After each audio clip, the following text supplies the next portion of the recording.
Feliz Cidade Nova, meu 11º livro. Aqui está a capa, é uma das capas diferentes que eu fiz, eu mesmo desenhei a Beatriz, a Nívia e o Cristiano, um casal multirracial. Aqui estão os detalhes do livro, como a lombada. O livro a capa é branca, tirando as cores do desenho, mas a capa é branca. Tem aqui o texto explicando, resumindo o livro. É um livro não muito grosso, dá para você ler rapidinho. Aqui tem também a orelha, com mais alguns detalhes sobre o livro, a folha de rosto, também um resumo aqui na outra orelha, na contracapa, um resumo das minhas obras anteriores. Eu estou gravando este vídeo aqui não por acaso, eu já gravei alguns vídeos aqui, mas por causa do barulho eu começaria a gravar este vídeo aqui mais para mostrar um local que tem tudo a ver com o que é abordado aqui, mas logo depois eu gravarei no meu local preferido, onde a acústica é melhor, vocês vão ouvir melhor minha voz, há menos ruído. E esse local aqui é a rodovia José Hermílio de Moraes, porque a história se passa em São Paulo e Sorocaba principalmente. É uma família que mora em São Paulo, no bairro da Barra Funda, e se muda para Sorocaba, na Zona Norte. E esse local aqui é um local estratégico, porque é por meio desta rodovia José Hermílio de Moraes, quem quer sair de Sorocaba e ir para São Paulo, segue este caminho, vai nessa direção. E quem vem de São Paulo e quer ir para Sorocaba, dá de cara com esta paisagem. Atravessa a ponte, no caso a ponte do lado... A ponte aqui do lado direito. Então, para continuar a explicar este livro, eu interromperei este vídeo momentaneamente para que vocês possam ver melhor a minha resenha a respeito desta obra.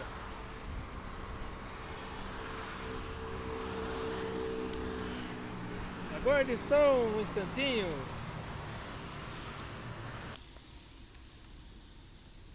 Estou aqui de volta ao meu local preferido, onde a acústica é melhor, para explicar o seguinte. A história desse livro é o seguinte.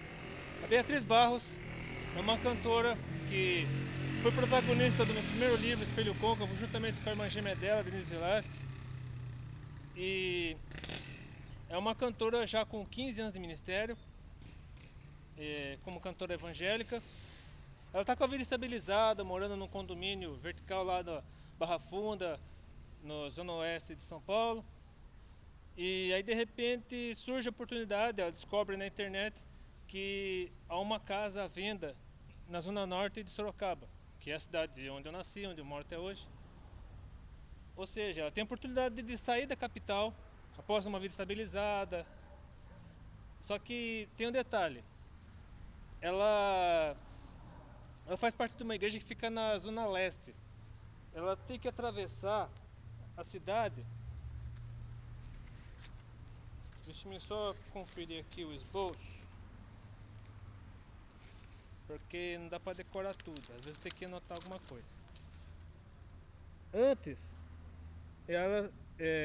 eles tinham que percorrer 38 quilômetros entre a residência deles na Barra Funda e a igreja da qual eram membros, na zona leste de São Paulo.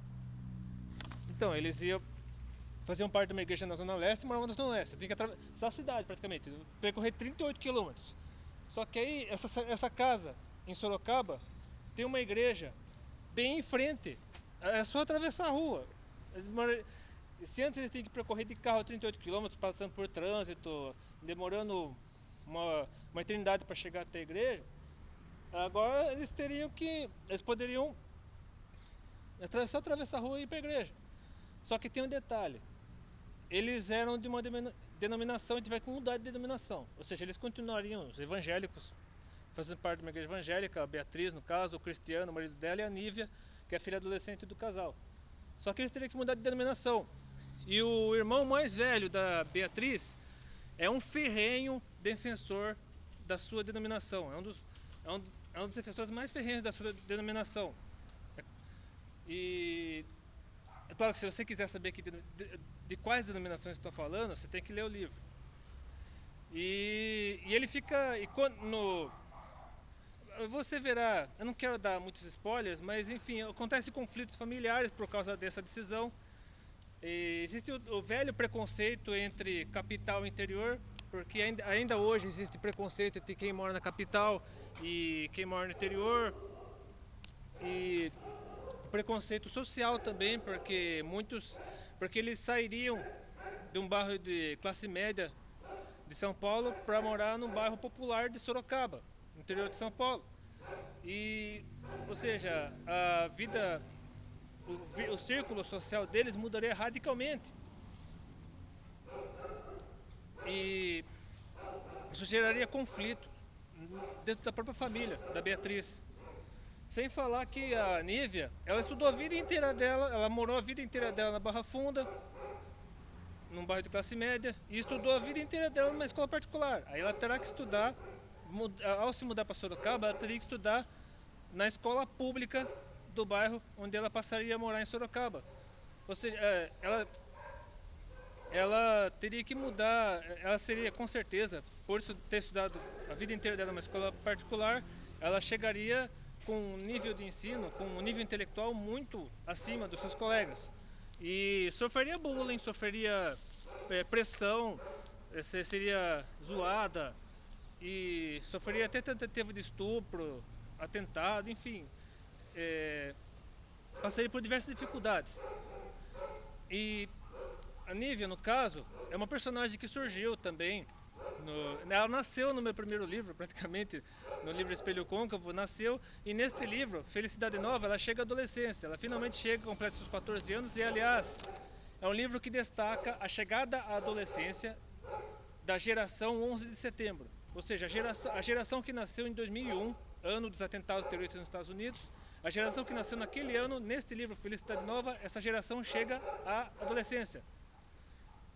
Então mostra como essa geração 11 de setembro, essa geração que faz parte também da chamada geração Z, a geração da tecnologia, a geração que viu as redes sociais nascerem, que nasceu praticamente com as redes sociais, nasceu com a popularização da internet no mundo todo, inclusive no Brasil, e uma geração que já nasce sabendo usar celular, já nasce sabendo usar computador, e essa geração chega à adolescência. Então os temas tratados nesse livro estão aqui, resumindo aqui. A chegada da adolescência da geração 11 de setembro, nascida em 2001, como eu já adiantei. Os conflitos familiares, com destaque para o preconceito de ordem socio-regional, já falei sobre isso. O preconceito entre quem mora na capital e quem mora no interior, o preconceito entre quem mora em bairro de classe média contra aqueles que moram em bairros populares. Terceiro, preconceito entre igrejas ou denominações evangélicas. Como eu já disse, o irmão mais velho da Beatriz, que é pastor evangélico, ele é um defensor ferrenho da sua denominação e fica escandalizado quando a Beatriz avisa, Beatriz que chama cantora consagrada, uma cantora famosa, com 15 anos de ministério e com muitos CDs gravados. Aí ela já viajou pelo Brasil, viajou para o exterior, e aí ela avisa para os familiares que ela se mudará com a esposa, com o marido e a filha para Sorocaba. E gera uma confusão terrível. E o próprio pastor, que é o irmão mais velho dela, fica escandalizado, dá um maior sermão nela, entra em conflito com a Denise, que é a irmã gêmea da Beatriz. Enfim, acontece um forfé. E por puro preconceito entre denominações evangélicas. E não somente entre denominações históricas, mas também entre denominações pentecostais, entre outras mais, como se uma fosse mais importante que a outra. E como se essas denominações, as denominações que servem a Cristo, que aceitam Jesus Cristo como Senhor, Salvador, e cultuam procuram ser fiéis à palavra de Deus, pode até ter diferença de doutrina, diferenças de alguns detalhes doutrinários, aí calvinismo, arminianismo e coisa e tal, diferença com relação ao batismo, a ceia e tudo, sacramento, ordenança, mas o importante é que essas igrejas que são fiéis a Cristo, que são, mesmo sendo denominações diferentes, cada uma tendo sua particularidade, são ramos da igreja de Cristo, são ramos da videira, que é Jesus Cristo.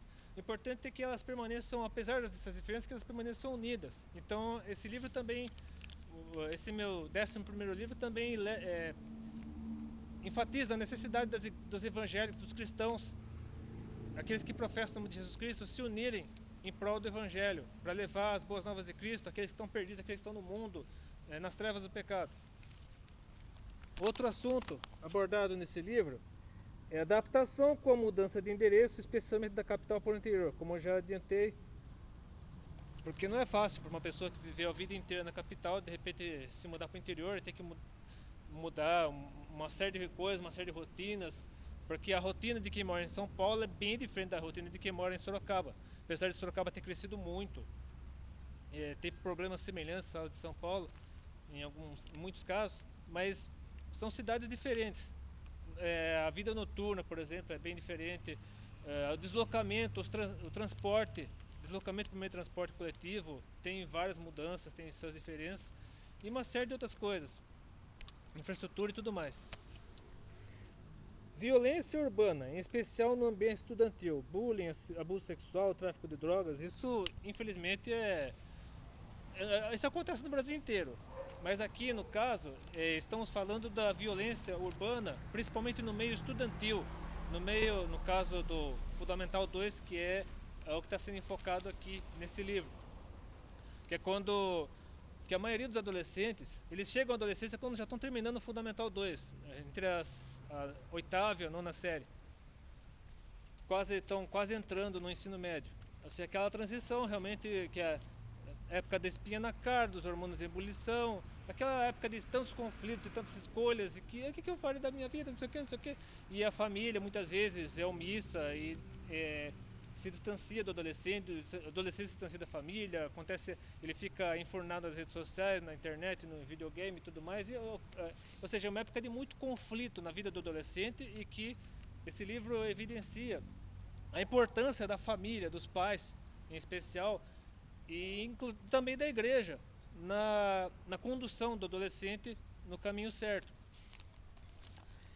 E finalmente, que eu acredito que seja o assunto principal, o lado humano dos músicos cristãos, porque o músico cristão, ele não é infalível, ele não tem uma aura de santidade, de infalibilidade, nada disso. Ele é um ser humano como eu, como você, como qualquer um de nós. Ele tem uma responsabilidade, sim, uma responsabilidade muito grande de proclamar a palavra de Deus, de pregar a palavra por meio da música. Deus colocou sobre essas costas das pessoas essa responsabilidade. Eles têm talento? Tem. Uns cantando, outros tocando. Se Deus os chamou para esse ministério é porque realmente eles são capazes nesse sentido, na música.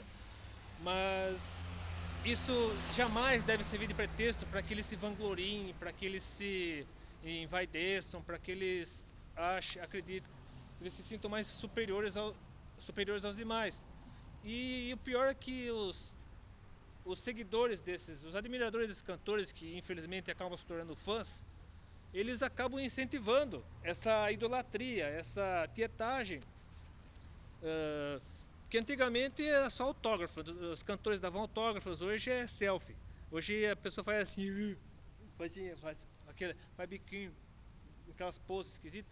E existe essa idolatria, esse culto à personalidade, inclusive no meio evangélico, e os cantores que não conseguem administrar isso, eles acabam caindo, eles se envaidecem, eles falam que estão acima da média, que a música gospel é fraca, que eu não quero mais cantar gospel porque eu estou acima da média. Enfim, acontece essa soberba, essa ostentação, essa vaidade excessiva, e a pessoa acaba se desviando.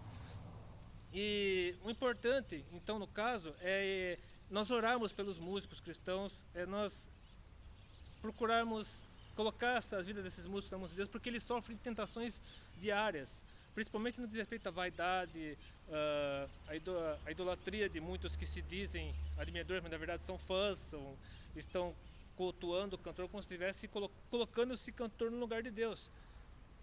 E porque na verdade o cantor, o músico cristão, o cantor, cantora, o instrumentista, sei lá, ele é um instrumento na mão de Deus. Ele deve ser encarado como apenas uma ferramenta de expansão da palavra, de pregação da palavra, para levar a palavra de Deus para o maior número possível de pessoas, seja por meio de vídeos, videoclipes ou outros vídeos, seja por meio de CDs, DVDs, faixas.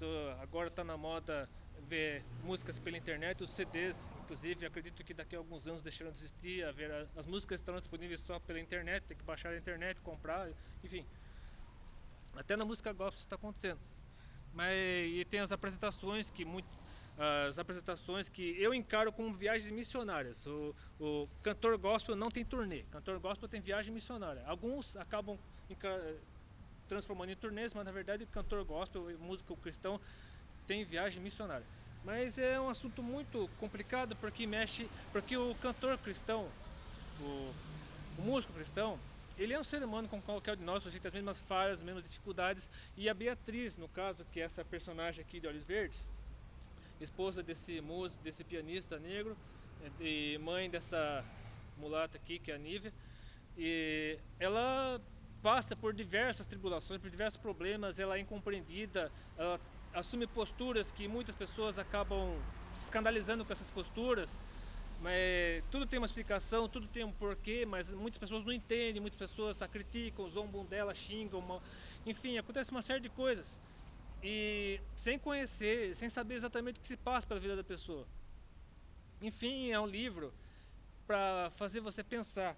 Aquele que acha que o músico cristão é infalível, que não erra, que tem que ser uma pessoa perfeita, tem que ser uma pessoa irrepreensível, ele tem que ler esse livro para que ele possa perceber que o cantor, ele é um ser humano, como eu, como você, como qualquer um de nós. Então procure orar. Se você gosta de um cantor, de uma cantora, ore por ele ou por ela, e não permita que a vaidade, o orgulho, a soberba tome conta dessa pessoa. E procure, se você for a uma apresentação de um cantor evangélico, de uma cantora evangélica, não trate essa pessoa como um semideus, um anjo, um ídolo, nada disso. Ele é um ser humano. Procure conversar com essa pessoa. Se quiser tirar uma selfie, pode tirar, mas não peça autógrafo, não trate essa pessoa como celebridade, porque o cantor evangélico não é uma celebridade. Jamais deve ser tratado como celebridade. Ele é um ministro do evangelho, é um ministro de música. Então trate. Ele não é um artista. E muitas pessoas tratam cantores evangélicos como artistas. Eles não são artistas, pelo menos não deveriam ser. Eles são músicos, são ministros do evangelho, ministros de música. Então trate o músico cristão como ministro de música e não como artista ou celebridade. Enfim, é isso que eu gostaria de falar para vocês. Espero que vocês leiam este livro. Se você quiser comprar este livro, eu deixarei na descrição aqui deste vídeo o link para você acessar, para você comprar pela internet lá no Clube de Autores.